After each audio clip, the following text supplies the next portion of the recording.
पाठीमागं युद्धाच्या अगोदर या टरबुजाला 20 ते 25 रुपये मागणी होती. तर त्यावेळेस का 2 ते 3 दिवस टरबुजाला काढण्यास वेळ होता.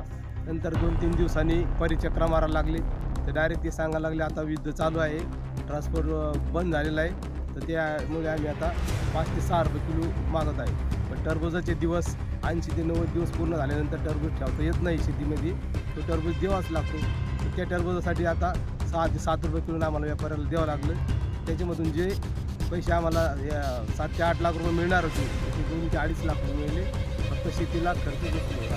मात्र रमजानच्या महिन्यामध्ये टरबुजाला मागणी असते तशी नाही. रमजानच्या महिन्यामध्ये जी मागणी असती ती मागणी ते व्यापारी सगळे सांगतात का युद्ध चालू आहे. या युद्धाचा फटका फार ट्रान्सपोर्ट गाड्या होत नाही. एक्सपोर्ट माल न झाल्यामुळं हा माल जो लोकांना पाठवत आहे, लोकांना हाच भाव चालू आहे. सर्व शेतकरी हे भाव द्यायला तयार झाले आहे. कारण तसा सुद्धा तो माल दिवस जास्त झाल्यामुळे तो माल ऑटोमॅटिक चट्टे पडून गरम होऊ लागला.